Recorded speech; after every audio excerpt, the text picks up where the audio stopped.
નમસ્કાર વિદ્યાર્થી મિત્રો.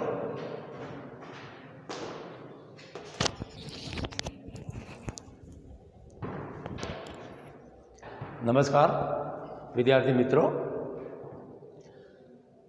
ગયા લેક્ચરની અંદર આપણે નિયમ નંબર 1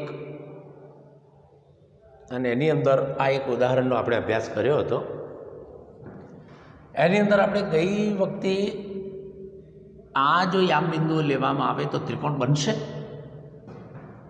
એની આપણે ચર્ચા કરી હતી.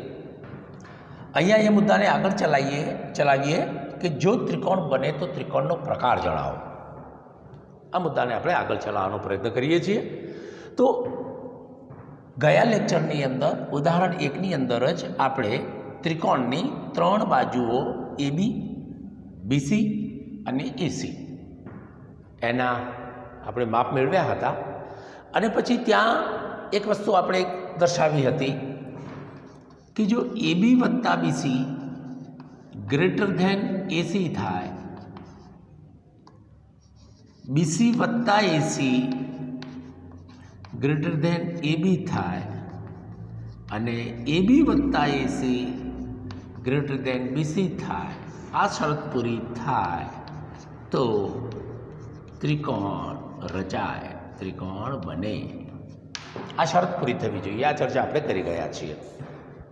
હવે ત્રિકોણ બને તો ત્રિકોણનો પ્રકાર. તો ત્રિકોણના જો પ્રકારની આપણે વાત કરવા જઈએ તો ઘણા બધા પ્રકારની રીતે વાત કરી શકાય છે. જેમ કે સમબાજુ ત્રિકોણ હોઈ શકે, સમદ્વિ બાજુ હોઈ શકે, વિષમ બાજુ હોઈ શકે. આ ઉપરાંત લઘુકોણ ત્રિકોણ હોઈ શકે, ગુરુકોણ ત્રિકોણ હોઈ શકે, કાટકોણ ત્રિકોણ હોઈ શકે. તો આમાંથી આ 3 વિષયની ચર્ચા કે સમબાજુ ત્રિકોણ છે એ નક્કી કરવું, સમદ્વિ બાજુ ત્રિકોણ છે એ નક્કી કરવું કે વિષમ બાજુ ત્રિકોણ છે એ નક્કી કરવું, તો એની ચર્ચા આપણે અગાઉના લેક્ચરની અંદર કરી ગયા છીએ. આપ એને જોઈ શકો છો એમાં અગાઉના લેક્ચર નંબર 1માં.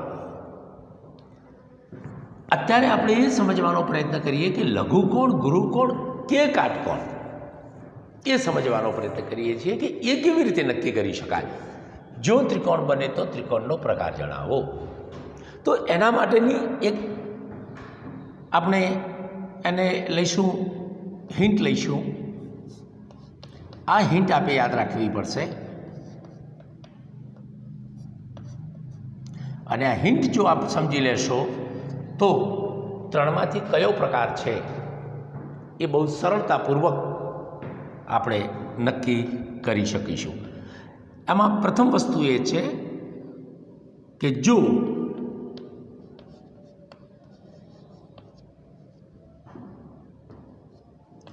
સૌથી મોટી બાજુનો વર્ગ, સૌથી મોટી બાજુનો વર્ગ બાકીની 2 બાજુઓના, ખાસ યાદ રાખજો, વર્ગોના સરવાળા જેટલો થાય તો તેને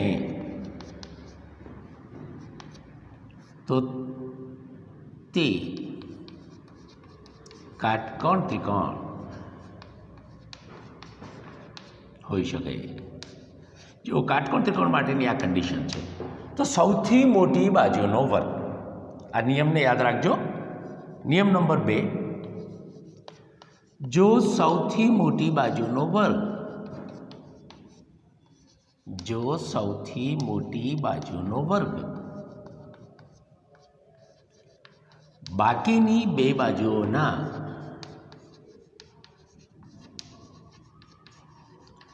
વર્ગોના સરવાળા કરતાં મોટો હોય, એટલે અધિક હોય, તો ગુરુકોણ ત્રિકોણ બને. એકદમ સરળ છે. તો ગુરુકોણ ત્રિકોણ હોઈ શકે. આપણે આ કન્ડિશનો યાદ રાખવી પડશે અહીંયા. અને ત્રીજી કન્ડિશન લઘુકોણ ત્રિકોણ માટે આપણે જાતે લખવાની રહેશે. હું અહીંયા બોલું છું.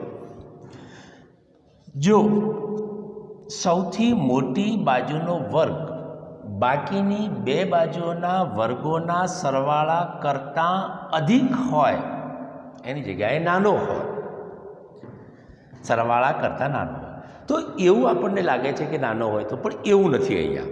માટે આ વાતને બરોબર ધ્યાનથી સમજજો. જો પ્રત્યેક બે બાજુઓના વર્ગોનો સરવાળો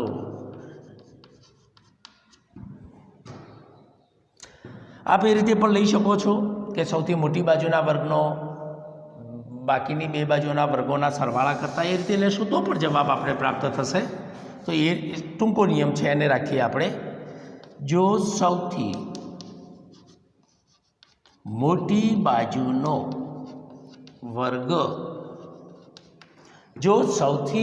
બાજુનો વર્ગ બાકીની બે બાજુઓના વર્ગોના સરવાળા કરતાં નાનો હોય તો લઘુકોણ ત્રિકોણ હોઈ શકે.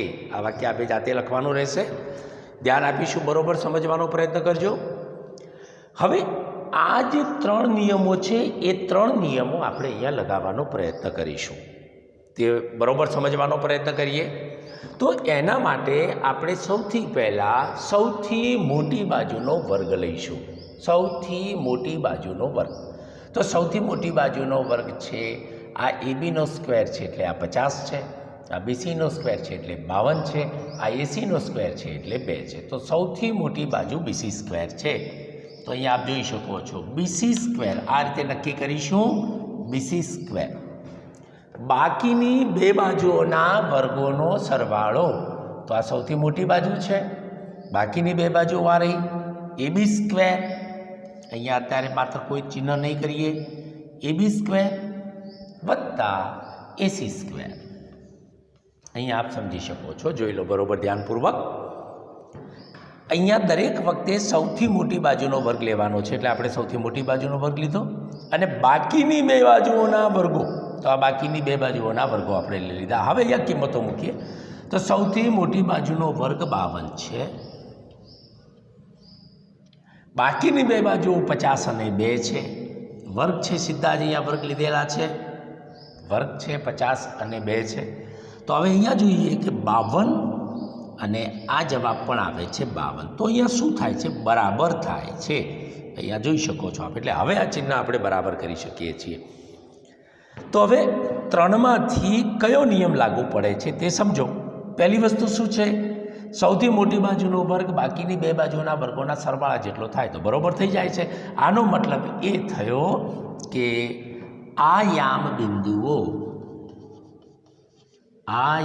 બિંદુઓથી રચાતો ત્રિકોણ કાટકોણ ત્રિકોણ હશે. બહુ સરળતાથી આપણે આ કહી શકીએ છીએ, કાટકોણ ત્રિકોણ હશે. હવે તમે વિચારો અહીંયા મિત્રો, ધારો કે આ જવાબ આમ 52 બરાબર 52ની જગ્યાએ 48 લેસ ધેન 52 સપોઝ માની લો આ પ્રમાણે આવતો હોત તો આ સૌથી મોટી બાજુનો વર્ગ અને બાકીની બે બાજુઓના વર્ગોનો સરવાળો. સૌથી મોટી બાજુનો વર્ગ આ બાકીની બે બાજુઓના વર્ગોનો સરવાળો. તો સૌથી મોટી બાજુનો વર્ગ જો કરીએ છીએ તો બે બાજુઓના સરવાળા કરતાં નાનો થાય છે. નાનો થાય છે એનો મતલબ સૌથી મોટી બાજુનો વર્ગ બાકીની બે બાજુઓના વર્ગોના સરવાળા કરતાં નાનો હોય તો લઘુકોણ ત્રિકોણ બનાવે. ધારો કે આ જવાબ આ રીતે આવે 55 ગ્રેટર દેન ધારો કે 52. તો હવે તમે નિર્ણય કરો કે આ પોઝિશન આવે 55 તો સૌથી મોટી બાજુનો વર્ગ જો અત્યારે આ પોઝિશન છે, આ પણ હોઈ શકે છે અને આ પણ હોઈ શકે છે, હોઈ કોઈ પણ શકે, પણ ત્રણમાંથી કોઈ પણ એક હશે. તો 55 એટલે સૌથી મોટી બાજુનો વર્ગ બાકીની બે બાજુઓના વર્ગોના સરવાળા કરતાં અધિક છે અને એટલા માટે જો આ રીતની જવાબ પ્રાપ્ત થાય તો આ ગુરુકોણ ત્રિકોણ હોઈ શકે. ટૂંકમાં અહીંયા આપણે આટલી વસ્તુઓ શીખ્યા. ત્રિકોણ શક્ય બને કે ન બને એ બાબતને શીખ્યા છીએ, અને એના આધારે ત્રિકોણના પ્રકાર કયા હોઈ શકે. તો સમબાજુ, સમદ્વિ બાજુ અને વિષમ બાજુ હોય તો ક્યારે હોય એ અગાઉના લેક્ચરમાં શીખી ગયા છીએ. અને લઘુકોણ ત્રિકોણ હશે, ગુરુકોણ ત્રિકોણ હશે કે કાટકોણ ત્રિકોણ હશે એ તમે આ 3 નિયમના આધારે આ લેક્ચરની અંદર આપ શીખી રહ્યા છો. તો આપે ત્રિકોણ બાબતમાં કુલ 7 પ્રશ્નોના જવાબો આવી શકે છે. મતલબ આપણે 7 પ્રકારના, ઓછામાં ઓછા 7 પ્રકારના પ્રશ્નો તૈયાર કરવા જોઈએ. પ્રથમ પ્રશ્ન, આપેલા યામ બિંદુઓથી ત્રિકોણ બનશે? આ પહેલો પ્રશ્ન છે. આપેલા યામ બિંદુઓથી જો ત્રિકોણ બને તો એ સમબાજુ ત્રિકોણ હશે? બીજો પ્રશ્ન, સમદ્વિ બાજુ ત્રિકોણ હશે? ત્રીજો પ્રશ્ન, વિષમ બાજુ ત્રિકોણ હશે? ચોથો પ્રશ્ન, લઘુકોણ ત્રિકોણ હશે? પાંચમો પ્રશ્ન, ગુરુકોણ ત્રિકોણ હશે? છઠ્ઠો પ્રશ્ન, કાટકોણ ત્રિકોણ હશે? સાતમો પ્રશ્ન. અર્થાત એક દાખલા ઉપરથી આપ 7 પ્રકારના દાખલાઓ અહીંયા શીખી શકો છો. હું માનું ત્યાં સુધી આપને આ વાતમાં બરોબર સમજણ પડી હશે. આપ વિડીયો પોઝ કરી અને નિયમની નોટની અંદર આ વિગત લખી શકો છો. ત્યારબાદ આપણે બીજું ઉદાહરણ જોઈશું.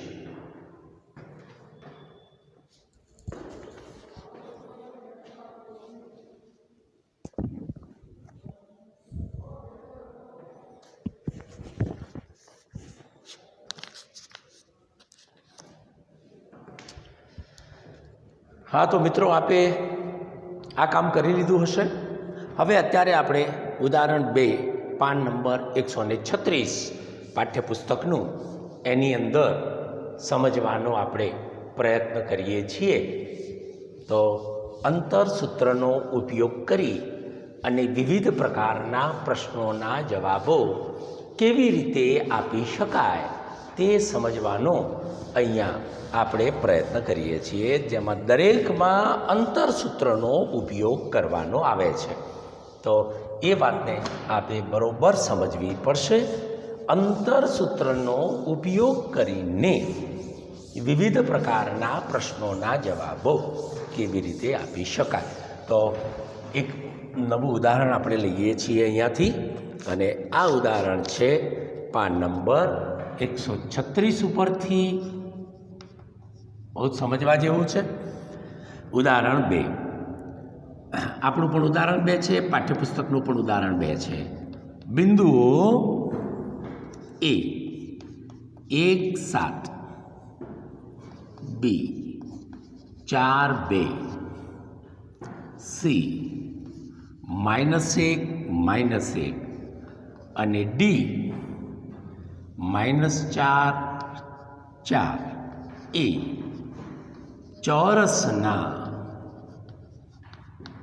ચોરસના શિરોબિંદુઓ છે.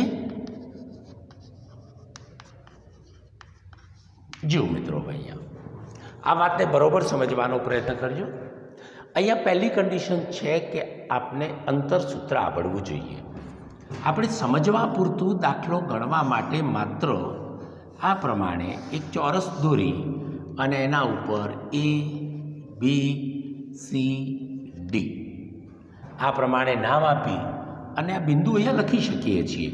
એ એટલા માટે આપણે લખીએ છીએ કે જ્યારે ત્યારે આપણે કિંમત લેવાની હોય તો અહીંથી કિંમત લેવામાં ભૂલ ન પડે. એટલે આવી રફ આકૃતિ આપણે દોરવી જોઈએ. આ રફ આકૃતિ છે. -1 -1 અને D -4 અને 4. સમજો, જો અહીંયા માત્ર એટલું ચોરસ ના આવી શકે, અહીંયા ઘણા બધા પ્રકારના પ્રશ્નો પૂછી શકે છે કે ચોરસ છે, જો આવા પ્રશ્નો આવી શકે છે. લંબચોરસ છે,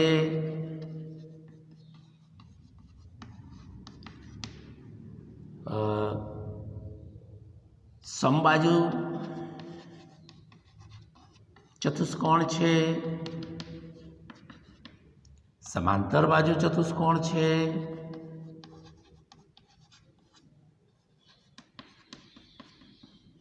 જો આ પ્રકારના પ્રશ્નો અહીંયા આવી શકે છે. માત્ર ચોરસ જ છે એમ નહીં ચાલે, પણ અહીંયા અંતરસૂત્રનો ઉપયોગ કરી અને જવાબ આપવાનો છે, એટલે દરેકની લાક્ષણિકતા તમને ખબર હોવી જોઈએ.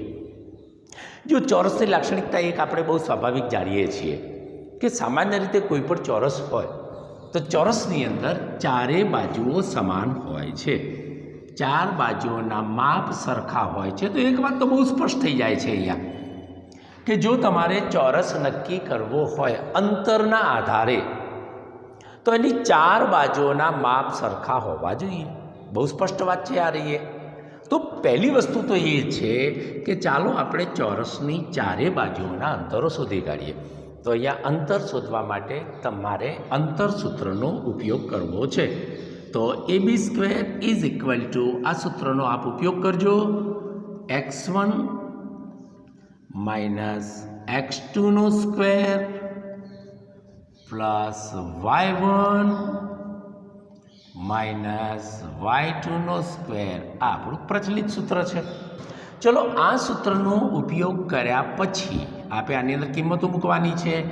AB અંતર શોધો છો ત્યારે આ બેનો ઉપયોગ કરજો, BC અંતર શોધો ત્યારે આ બંનેનો ઉપયોગ કરજો, CD અંતર શોધો ત્યારે આ બંનેનો, DA અંતર શોધો ત્યારે આ બંનેનો.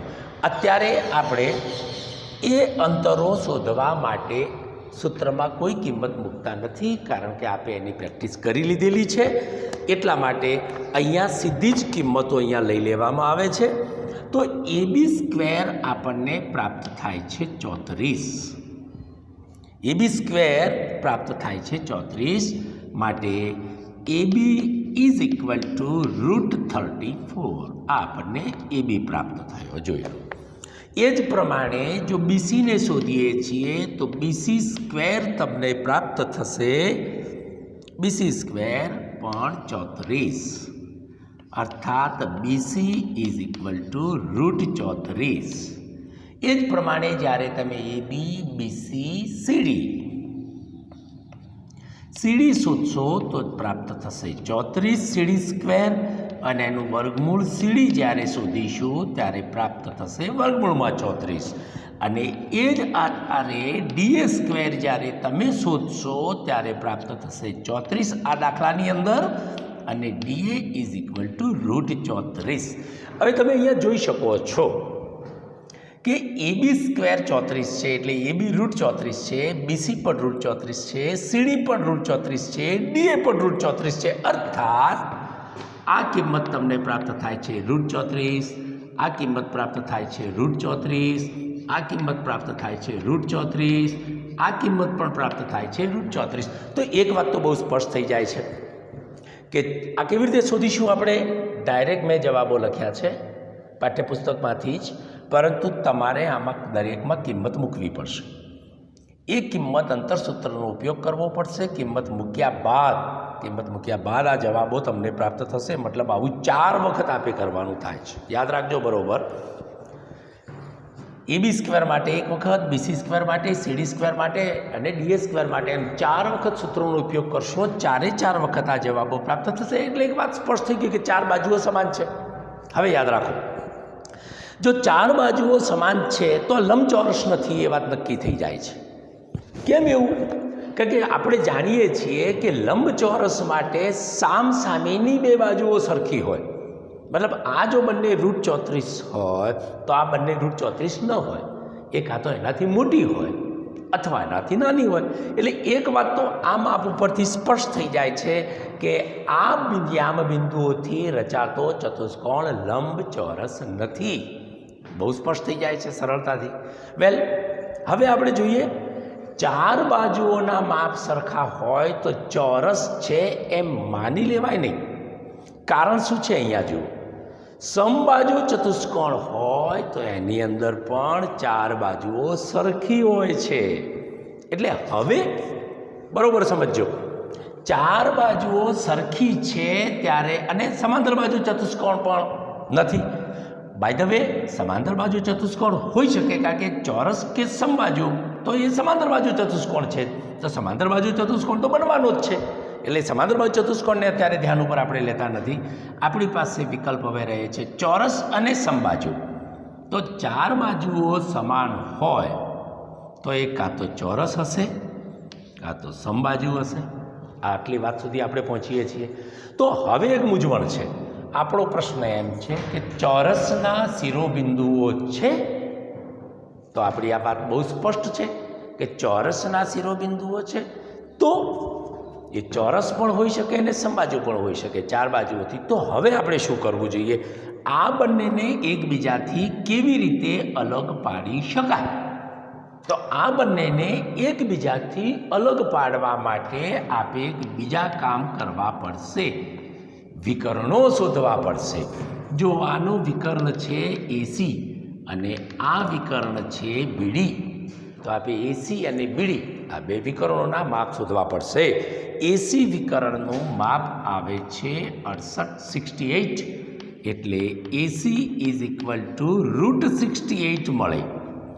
અને એ જ પ્રમાણે બીડી સ્ક્વેર ઇઝ ઇક્વલ ટુ પણ બીજો વિકર્ણ 68 તો બીડી ઇઝ ઇક્વલ ટુ √68. તો હવે અહીંયા તમે જુઓ, આ જો કિંમતો લઈ અને ફરીથી અંતરસૂત્રનો ઉપયોગ આ બે જગ્યાએ કરીએ, એનો મતલબ કે ચોરસ, લંબચોરસ, સમબાજુ વગેરે નક્કી કરવું હશે તો તમારે ટોટલ 1, 2, 3, 4, 5 અને 6 વખત અંતરસૂત્રનો ઉપયોગ કરી અને આ કિંમતો મેળવવી પડશે. હવે અહીંયા શું પરિસ્થિતિ થાય છે તે જોઈએ. સમગ્ર રીતે ચાર બાજુઓ સમાન છે. ચાર બાજુઓ સમાન છે એટલે આપણે આવું લખી શકીએ કે AB બરાબર BC બરાબર CD બરાબર DA મળે છે. એક તો આ વસ્તુ મળે છે આપણને. અને વિકર્ણોની વાત કરીએ તો એસી બરાબર બીડી મળે છે. વિકર્ણો સમાન મળે છે. તો જો વિકર્ણો સમાન છે તો આ ચતુષ્કોણે ચોરસ હોઈ શકે, સમબાજુ ન હોય. સમબાજુ ચતુષ્કોણ હોવા માટે વિકર્ણો સમાન નથી હોતા. આપની જાણકારી માટે આપણે સમજાવી દઈએ છીએ માત્ર કે જો સમબાજુ ચતુષ્કોણ હોય તો એમાં એક વિકર્ણ મોટો હોય અને એક વિકર્ણ નાનો હોય. જેમ કે આ વિકર્ણ નાનો છે તો સામે આ વિકર્ણ મોટો છે. એટલે વિકર્ણો સમાન ન હોય તો એ સમબાજુ, અને વિકર્ણો સમાન છે માટે આ ચોરસ. આ વાતને સમજી શક્યા છો. હવે એ ચોરસ છે, લંબચોરસ છે કે સમબાજુ છે, ત્રણમાંથી કોઈ પણ નક્કી થાય તો એ સમાંતર બાજુ ચતુષ્કોણના પ્રકાર છે. એટલે એ સમાંતર બાજુ ચતુષ્કોણ તો છે જ. તો તમે સમાંતર બાજુ ચતુષ્કોણ છે કે નહીં એ પણ નક્કી કરી શકો છો. ચોરસ, લંબચોરસ અને સમબાજુ. તો અહીંયા એક સાથે 4 દાખલાઓના જવાબ તમે એક દાખલા ઉપરથી આપી શકો છો. તો ત્રિકોણની એક રકમ ઉપરથી 7 દાખલાઓના જવાબ આપી શકો છો. અને આ ચતુષ્કોણની એક રકમ ઉપરથી 4 દાખલાઓના જવાબ આપી શકો છો. મતલબ 2 દાખલાઓને જો તમે બરોબર તૈયાર કરો છો તો 11 દાખલાઓના જવાબ એક સાથે તમે આપી શકો છો. અને આ વાતને સમજો. પણ અહીંયા મેં અંતરસૂત્ર ગણવાનો પ્રયત્ન કર્યો નથી. આપે અંતરસૂત્રનો ઉપયોગ કરી અને આ જવાબો લાવવાના રહેશે. તો હાલની પોઝિશન પ્રમાણે AB, BC, CD અને DA સમાન મળે છે. આનો મતલબ એમ થાય કે AC બરાબર BD પણ મળે છે. અર્થાત આ શિરોબિંદુઓ એટલે આપેલા શિરોબિંદુઓ ચોરસ બનાવશે. આપેલા શિરોબિંદુઓ કોની રચના કરશે? ચોરસ બનાવશે. આપ સાથે એ પણ સમજી ગયા છો કે લંબચોરસ ક્યારે હોય, સાથે એ પણ સમજી ગયા છો કે સમબાજુ ચતુષ્કોણ ક્યારે બનાવે અને સમાંતર બાજુ ચતુષ્કોણ ક્યારે બનાવે. એક સાથે આપ 4 પ્રશ્નોના જવાબ શીખી રહ્યા છો. માટે આ વિડીયોને બરોબર જોજો, દરેક દાખલાને સમજજો, અંતરસૂત્રનો ઉપયોગ કરી અને આ જવાબો ટૂંકમાં 6 જવાબો અહીંયા તમારે શોધવાના આવે છે. અંતરસૂત્રનો ઉપયોગ કરીને 4 બાજુઓ અને 2 વિકર્ણો, આ 2 વિકર્ણ છે, આ 4 બાજુઓ છે, એના આધારે નિશ્ચિત થશે કે ચોરસના શિરોબિંદુઓ છે, લંબચોરસના શિરોબિંદુઓ છે, સમબાજુ ચતુષ્કોણના શિરોબિંદુઓ છે કે પછી સમાંતર બાજુ ચતુષ્કોણ છે, એ પણ આપ નક્કી કરી શકો છો. બરોબર ધ્યાનથી સમજજો. ઉદાહરણ નંબર 2 આપણા નિયમની નોટની અંદર આપે લખવાનું થાય છે.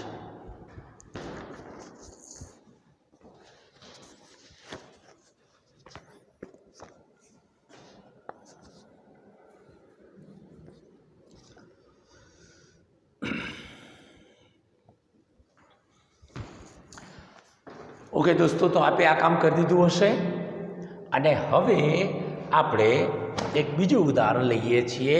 એ પણ બહુ જ અગત્યનું છે. એ છે ઉદાહરણ નંબર 3 તરીકે આપણે એને લઈશું. તો ધ્યાનથી એને સમજવાનો પ્રયત્ન કરજો. ઉદાહરણ નંબર 3. ઉદાહરણ નંબર 3ની અંદર દાખલો ગણવામાં નહીં આવે, પરંતુ આપે એ દાખલાને સમજવાનો છે. તો અહીંયા દોરી અને આપણે બતાવીએ છીએ. ધારો કે કોઈ પણ ત્રણ શિરોબિંદુઓ, 3 યામ બિંદુઓ આપેલા છે. દાખલાને અલગ રીતે સમજાવું છું, માટે ધ્યાનથી સમજજો. આપણે અત્યારે કોઈ પણ 3 લઈએ છીએ. ધારો કે A3 2, અથવા તો પાઠ્યપુસ્તક પ્રમાણે લઈએ A3 1, B6 4 અને C8 6. હવે પ્રશ્ન આપણો એ છે કે શું આ બિંદુઓ સમરેખ છે? બહુ સરસ પ્રશ્ન છે. આ બિંદુઓ સમરેખ છે અને અલગ અલગ રીતે પૂછી શકાય છે.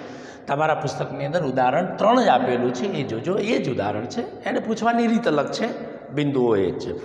તો કોઈ પણ 3 બિંદુઓ સમરેખ ક્યારે હોય? જો આ જવાબ તમારી પાસે હોય તો આનો જવાબ તમે આપી શકશો. કોઈ પણ 3 બિંદુઓ સમરેખ ક્યારે હોય? જો આ જવાબ આપની પાસે હોય, આ જવાબ આપણે મેળવવાનો છે કે 3 બિંદુઓ સમરેખ ક્યારે બની શકે. તો બહુ સિમ્પલ છે દોસ્તો, જોઈ લો. અહીંયા કોઈ પણ 3 બિંદુઓ સમરેખ ક્યારે બને? તો પહેલાં ઘટનાને સમજો. ધારો કે આ કોઈ એ બિંદુ છે, ધારો કે કોઈ આ બી બિંદુ છે અને આ કોઈ સી બિંદુ છે. હવે સમરેખ ક્યારે બને છે એ ઘટનાને આપ જરાક સમજી લો, તો જ આપ આ પ્રશ્નનો જવાબ આપી શકો છો. માની લો કે આ 3 બિંદુઓ સમરેખ નથી.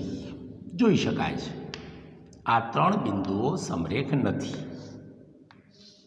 જો જ્યારે 3 બિંદુઓ સમરેખ ન હોય તો ત્રિકોણ જેવી આકૃતિ બનાવશે.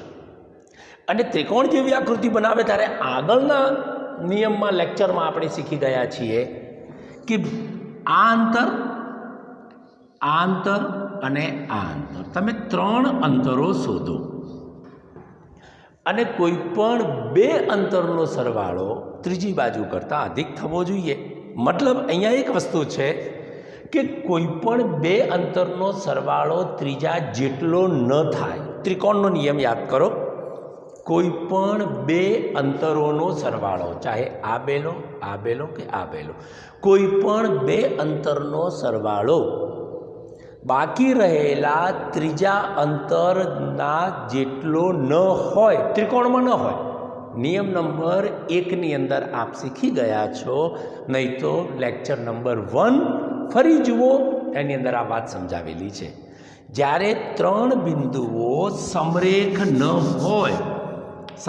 ન હોય એટલે સ્વાભાવિક રીતે એ ત્રિકોણની રચના કરે. સમરેખ ન હોય એટલે ત્રિકોણની રચના કરે. ત્રિકોણની રચના કરે તો કોઈ પણ 2 બાજુઓનો સરવાળો, 2 બાજુઓના અંતરો ત્રીજી બાજુ કરતાં અધિક જ હોય, બરાબર ન હોય. ધ્યાન આપજો. હવે અહીંયા સમજવાનો પ્રયત્ન કરો. જો સમરેખ હોય તો અહીંયા તમે સૌથી પહેલાં AB અંતર શોધી કાઢો. એના યામ આપણી પાસે છે જ 3 1, બીના યામ છે 6 4 અને સીના યામ છે 8 6. તો AB અંતર શોધી કાઢો આપ સૌથી પહેલાં. BC અંતર શોધી કાઢો આપ સૌથી પહેલાં. AB સ્ક્વેર કરીને અંતર સૂત્રનો ઉપયોગ કરીને શોધવાનું છે. અને એકવાર AC અંતર શોધી કાઢો. આપ આવું 3 અંતરો શોધવાનો પ્રયત્ન કરો. 3 અંતરો શોધીએ તો અત્યારે ધારો કે આપણા પુસ્તકની અંદર આપણે જોઈએ છીએ તો AB અંતર આપણને પ્રાપ્ત થાય છે અહીંયા 3√2. બરાબર. બીસી અંતર આપણને પ્રાપ્ત થાય છે 2√2. આ તમારે શોધવાનું છે, અંતરસૂત્રનો ઉપયોગ કરીને શોધવાનું છે. અને આ અંતર આપણને પ્રાપ્ત થાય છે 5√2. હવે મિત્રો અહીંયા જોવાનો પ્રયત્ન કરો. ધારો કે એબીને તમે 3√2 લો, બીસીને 2√2 લો અને આ સમગ્ર એસીને તમે 5√2 લઈ લો, તો જુઓ કે બે અંતરોનો સરવાળો 3√2 પ્લસ 2√2 દેટ ઇઝ 5√2. બે અંતરોનો સરવાળો ત્રીજા અંતર જેટલો થાય છે. એટલે અહીંયા નિયમ તરીકે જો આપણે લખવું હોય તો એમ લખી શકીએ, કોઈ પણ બે નાના અંતરોનો, આ સમજૂતી છે એની, યાદ રાખજો, તમે લખજો નિયમની નોટમાં સમજૂતી. કોઈ પણ બે નાના અંતરોનો સરવાળો જો ત્રીજા મોટા અંતર જેટલો થાય તો તે બિંદુઓ સમરેખ કહેવાય. તો તે બિંદુઓ, આપણે આ નિયમો તૈયાર કરવાના છે, તો તે બિંદુઓ સમરેખ કહેવાય. અને જો આ શરત પૂરી ન થાય તો એ અસમરેખ બિંદુઓ હોઈ શકે છે.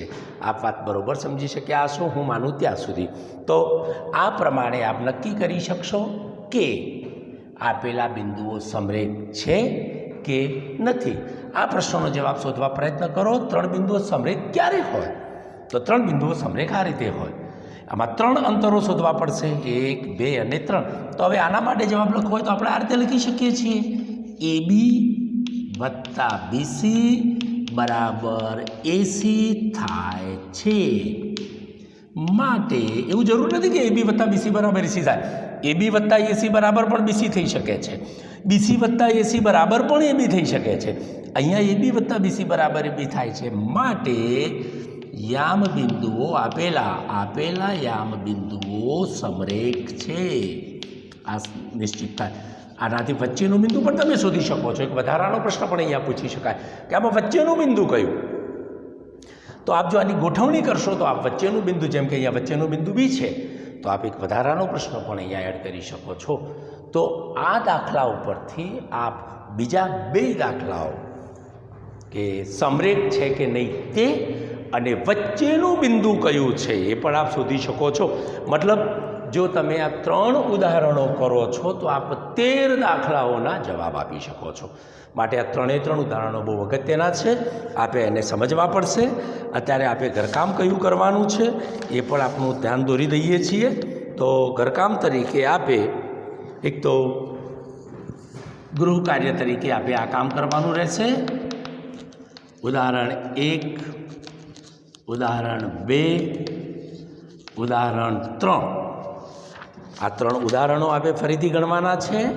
અને સ્વાધ્યાય 7.1 પરના દાખલાઓ, દાખલા નંબર 1 થી 6, આ દાખલાઓ આપે પાઠ્યપુસ્તકમાંથી ગણવાના રહેશે. હું માનું ત્યાં સુધી આ બહુ જ અગત્યના ઉદાહરણો છે અને આ પ્રકરણ માટે પણ બહુ મહત્ત્વના છે. સાથે સાથે એક વાત એ પણ યાદ રાખો, અહીંયા અંતરસૂત્રનું બહુ જ મહત્ત્વ છે. એટલે આપણે અંતરસૂત્રની ભરપૂર પ્રેક્ટિસ કરવાની થાય છે. ધન્યવાદ.